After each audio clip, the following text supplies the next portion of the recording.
meus queridos irmãos, chegamos a Salut mes bien-aimés frères, voici un nouveau tutoriel de ce livre, le livre 2, qui a comme titre La complicité dans l'œuvre du Seigneur de la série Église, colonne et base de la vérité. começamos a falar sobre a palavra profética que o Senhor tem nos agraciado Cette semaine, nous avons commencé à parler de la parole prophétique palavras que le Seigneur nous a donnée par sa grâce e nós temos à travers beaucoup de paroles, de révélations. sido privilegiados de poder acompanhar, né, essa evolução das Et nous avons aussi le privilège d'accompagner et de suivre cette évolution des révélations. cartas de Et premièrement, nós vemos que pour introduire le tableau de fond des épîtres de Paul à Timothée, nous devons nous rendre compte que nous sommes à la fin des temps. né, dos homens Et Satan est le séducteur o mais sutil do que nós imaginamos, des hommes. Il est plus subtil que nous ne pouvions imaginer. nem pensamos que poderia, Il travaille le plus souvent dans des personnes porque ele engana que nous n'imaginons pas qui pourraient atteindre ces personnes, ces derniers. Então, mesmo que Il est séducteur et parfois cela m'impressionne vraiment. intenção, né, de servir ao Senhor, Bien que parfois des personnes ont des bonnes intentions pour servir le Seigneur, se nós des bonnes intentions pour défendre la vérité, mais le plus souvent, si nous ne faisons pas attention, ambição, nous allons être de ceux qui ont des ambitions, fama, qui trompent les disciples, cherchant ou se faisant des disciples et cherchant de l'espace pour notre propre œuvre. coração, Alors notre cœur n'est pas tem ambição, né, un cœur en qui nous pouvons faire confiance. Il est corrompu. Et nous devons chaque jour nettoyer notre conscience as ações et toujours être attentifs aux actions de Satan et ne pas permettre que des enseignements différents entrent dans l'Église et nous empêchent d'avancer. prática da gente, né, ganhar imunidade, né, com Et la meilleure manière pratique d'acquérir l'immunité contre cette dégradation qui vient par les enseignements différents, c'est de demeurer dans la parole prophétique. né, se nós ouvirmos a Parce palavra que profética fielmente e praticamos, si nous écoutons la parole prophétique então nos d'une manière fidèle et la pratiquons, de Deus, porque alors Dieu nous constitue de la réalité de Dieu. Deus é Car la parole que nous recevons de Dieu, c'est la vérité. a sua própria realidade. Et la vérité devient notre constitution à travers sa propre réalité. Palavra que é a Donc, si nous suivons la parole qui est la vérité d'un cœur pur fazemos isso coletivamente, et qu'individuellement nous le faisons et aussi collectivement, uma igreja que é coluna e base nous allons própria realidade. devenir une église qui est base et colonne de la réalité même et de la vérité même de Dieu. Donc, c'est pour cela Nesses dois livros de Timóteo, que nous allons étudier ces deux livres mensagens passadas, Salmos à Timothée, adressés à Timothée. Nous avons vu de par le passé le psaume 110 depois de ter feito où Dieu a dit à Christ, après avoir accompli toute l'œuvre rédemptrice, para ele, né, il est mort, ressuscité, il est monté au ciel et Dieu lui a dit, assieds-toi à ma droite inimigos debaixo. jusqu'à ce que j'ai mis tes ennemis sous tes pieds. Como noivo, o Senhor Jesus já cumpriu a parte que lhe era devida. Ele Comme habitou entre os homens fiancé, de verdade. Jésus a accompli ce qu'il devait faire. Il a habité parmi les hommes, plein de vérité et de Sua morte, ele disse, Pai, grâce. Il a vécu en obéissance à Dieu et à la veille de sa mort, il a dit, Père, si possible, seja como tu queres. passe cela, éloigne cela de moi, mais pas, toutefois pas comme je veux, mais comme tu veux. E Deus Et il est allé à la croix voou como homem e et Dieu l'a approuvé comme homme, l'a ressuscité et à la résurrection, Dieu a dit, tu es mon fils bien-aimé, aujourd'hui je t'ai engendré et il est devenu filho de Deus, o filho c'est-à-dire l'homme Jésus, est devenu le Fils de Dieu, le Fils premier-né, avec comme objectif de nous amener, les nombreux enfants de Dieu, à la gloire. Et pour cela, il travaille en nous pour préparer l'Église, sa fiancée, afin de se marier à Christ. Dans l'histoire du mariage d'Isaac et Rebecca, Isaac fils d'Abraham, illustre bien ce que nous sommes en train de dire. Nous avons lu Genèse chapitre 24, au premier verset, de 1 à 4. Nous nous rendons compte, nous pouvons d'ailleurs ouvrir notre Bible en Genèse 24, que nous puissions, une fois de plus, voir cela dans le chapitre 24, verset 2.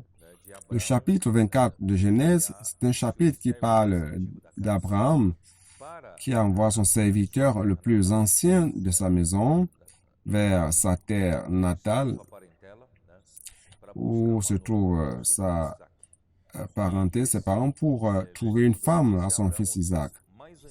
Et au verset 2, Abraham dit à son serviteur, le plus ancien de sa maison, l'intendant de tous ses biens, mais je te prie ta main sous ma cuisse. C'est-à-dire que le serviteur le plus ancien de la maison représente l'Esprit. Aujourd'hui, Christ a accompli son œuvre. Il est monté au ciel et Dieu le Père lui a dit, « Attends que je mette tous tes ennemis sous tes pieds. »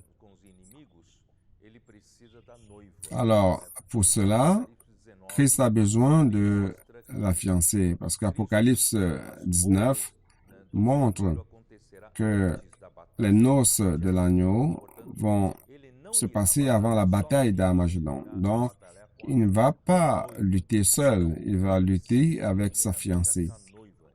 Et il faut premièrement trouver la fiancée. Donc, l'Esprit Saint est en train de préparer la fiancée de Christ ici sur terre, qui est l'Église. Donc, aujourd'hui, nous sommes à l'ère de l'Église. Nous rendons grâce à Dieu.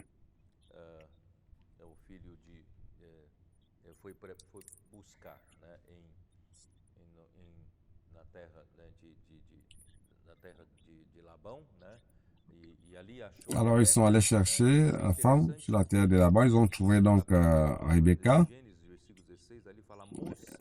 Il est intéressant de voir que chapitre 24, verset 16, il dit ceci, « Cette jeune fille, très belle de figure, elle était vierge, et aucun homme ne l'avait connue.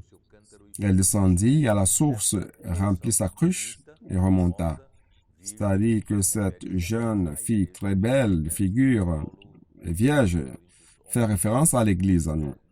Donc, Paul dit dans Corinthiens 11 qu'il a réservé les Corinthiens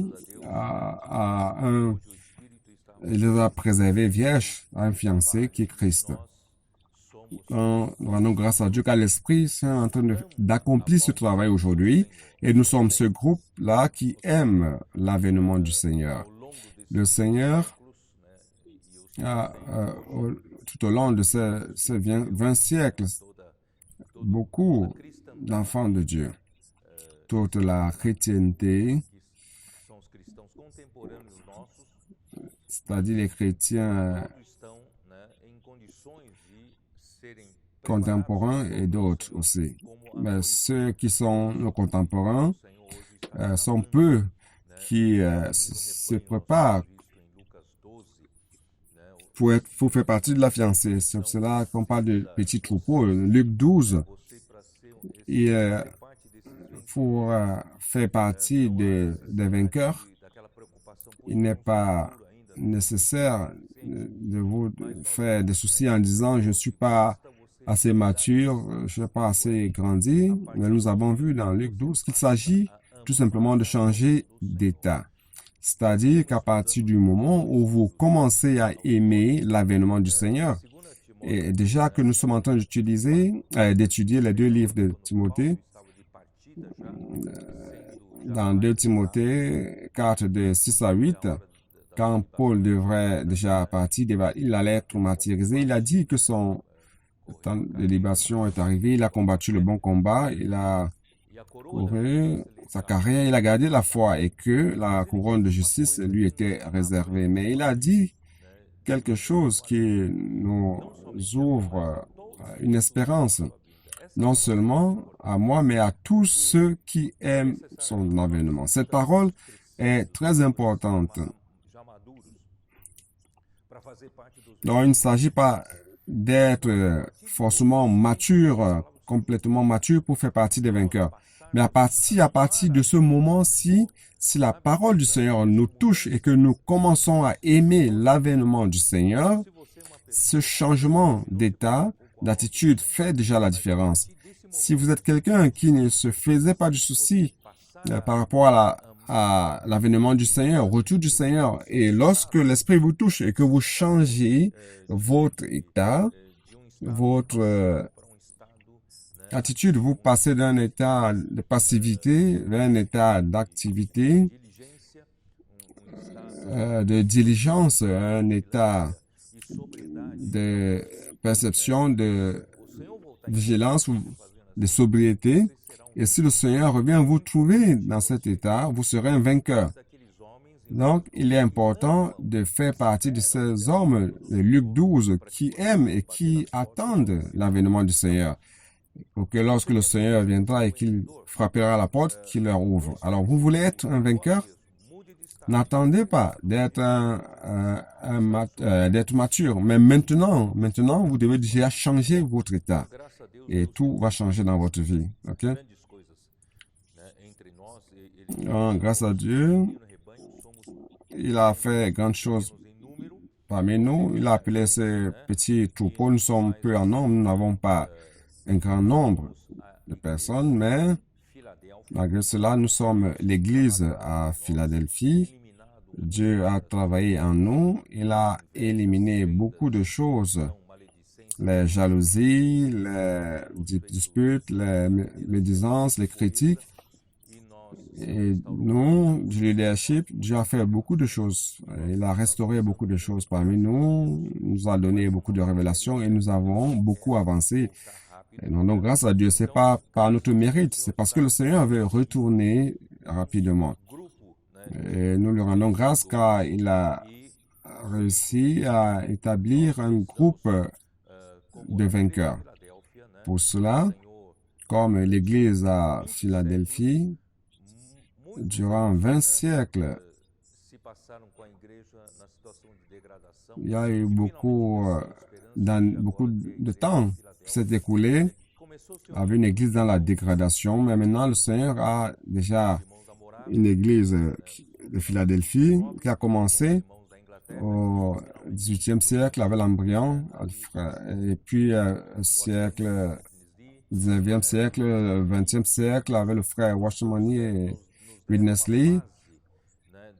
Et ils nous ont donné une base de la vision de l'Église, la vision de l'unité de l'Église. Et nous avons commencé à pratiquer cela. Aujourd'hui, au XXIe siècle, la situation de l'Église à Philadelphie est consolidée. L'Église à Philadelphie a peu de force. Toutefois, le Seigneur a mis devant cette Église une porte ouverte que personne ne peut fermer. Et Dieu est aussi celui qui a la clé de David, la clé du royaume. S'il ouvre, personne ne ferme. Donc cette Église est très importante pour Dieu. Donc, nous sommes en train de pratiquer cela. Nous sommes cette Église car nous n'abandonnons pas la parole du Seigneur et nous ne renions pas le nom du Seigneur. Nous sommes sur cette ligne de l'Église à Philadelphie. Le Seigneur a finalement commencé à nous bénir. Bien que nous ayons peu de personnes, nous pouvons faire peu de choses dans la société qui est assez grande en nombre. Mais le Seigneur a ouvert la porte du colportage dynamique et même au milieu de la pandémie, nous avons plus de 200 colporteurs actifs. Et nous distribuons à peu près 8000 livres par jour. Et seulement par ce colporteur dynamique, nous avons fait le calcul. En 12 mois, que contient un an, ces frères auraient prié pour 22 millions de personnes et recueilli des personnes au milieu de leurs afflictions, leurs angoisses. Ces personnes ont reçu des livres de l'évangile du royaume et qui va certainement naître dans leur cœur. Donc le Seigneur fait des choses, il veut revenir, il veut déjà revenir et il veut que tous soient sauvés. C'est ça son désir, et que les hommes parviennent à la pleine connaissance de la vérité. À partir de l'ère de l'Église, qui est devenue l'ère de l'Église, de l'Esprit, il a commencé à travailler et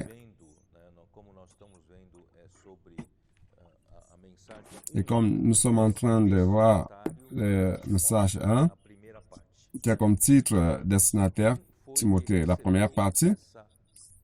Alors, qui est-ce qui a reçu cet épître? En fait, nous sommes déjà jeudi, vendredi, samedi et dimanche.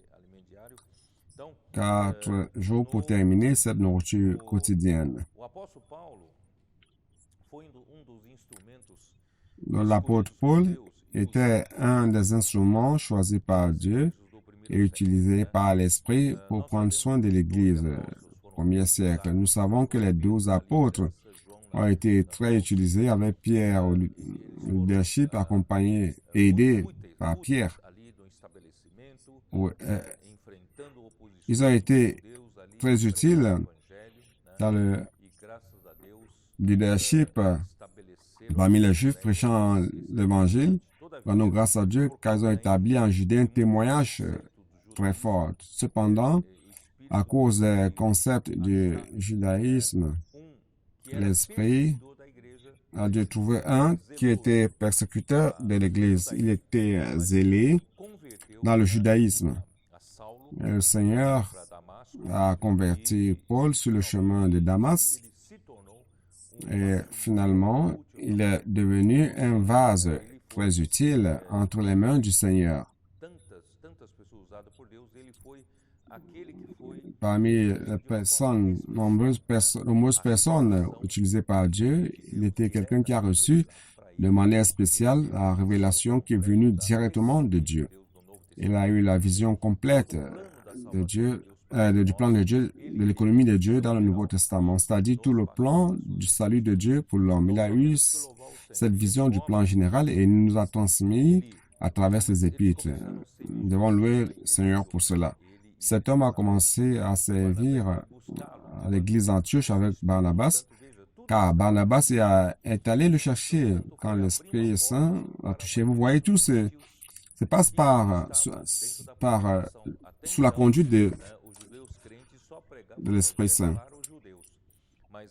Une église avait été ouverte à Antioche, parce qu'avant, les apôtres prêchaient seulement aux Juifs. Mais lorsque l'église a été établie à Antioche, Barnabas est allé le chercher et ils ont servi durant 1 an. Et après 1 an, l'Esprit savait qu'il ne devrait pas juste se limiter là, qu'il fallait étendre l'œuvre sur toute la terre. Il fallait donc sortir d'Antioche. Et il a fallu que l'Esprit Saint les appelle à l'œuvre à laquelle ils ont été appelés. C'est très intéressant de voir dans Actes chapitre 13, on voit que c'est l'Esprit Saint lui-même qui a mis de côté pour les Barnabas et les a envoyés à cette œuvre. Cela montre clairement que c'est l'œuvre de l'Esprit.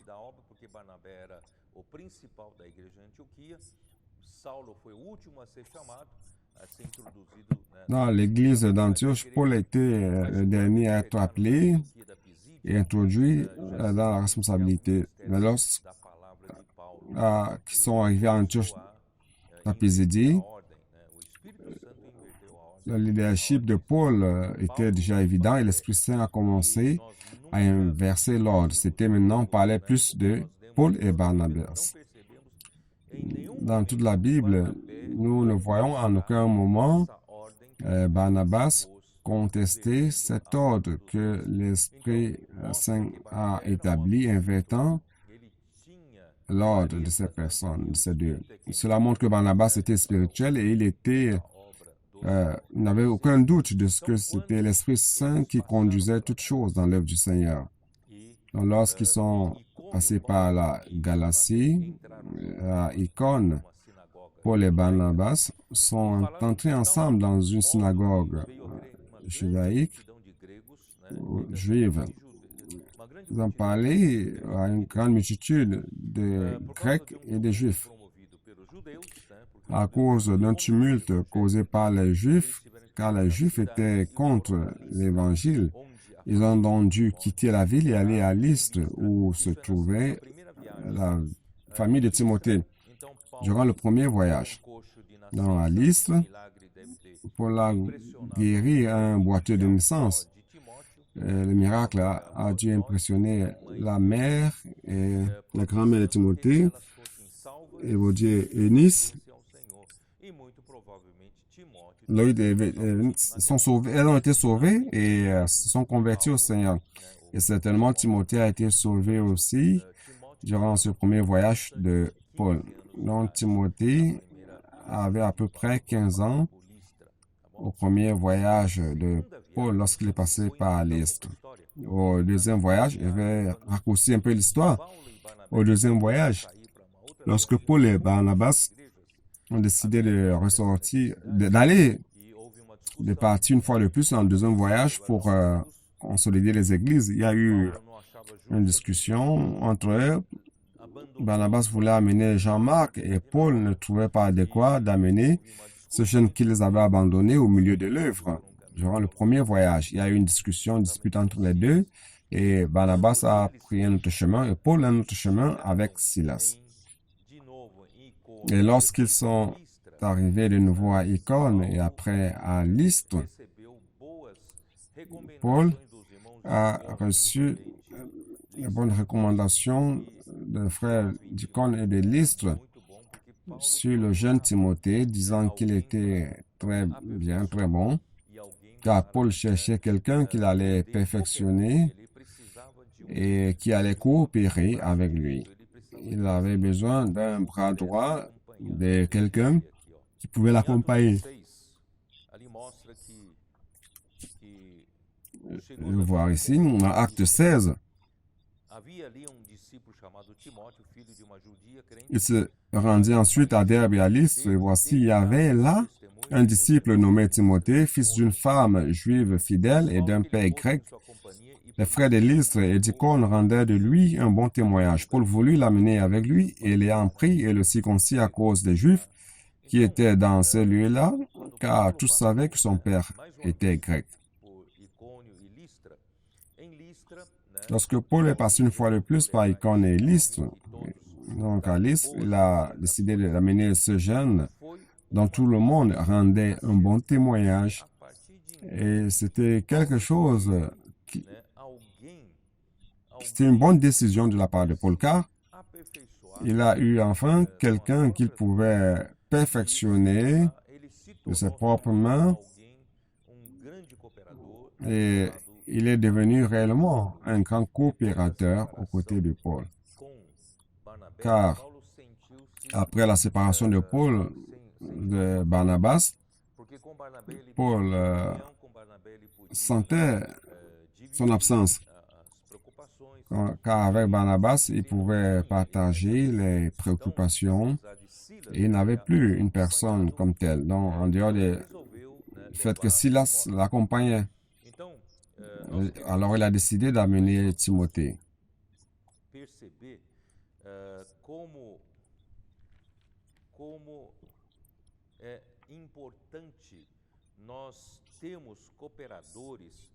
Nous devons donc nous rendre compte ô combien c'est important d'avoir des coopérateurs qui sont des complices.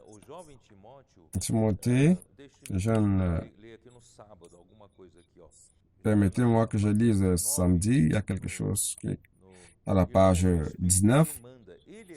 Frère, c'est l'Esprit qui commande, qui donne la direction, qu'est-ce qu'il fait. Rappelons-nous que Dieu a donné à l'Esprit l'administration de tous ses biens. Lorsque l'Esprit définit quelque chose d'une certaine manière, il nous suffit de dire Amen. Vous savez, le plus souvent, nous pensons que nous devons avoir de la voix dans l'Église, être très écoutés. En fait, celui qui doit être écouté, c'est la voix de l'Esprit. Nous sommes tout simplement des disciples, ceux qui suivent l'Esprit.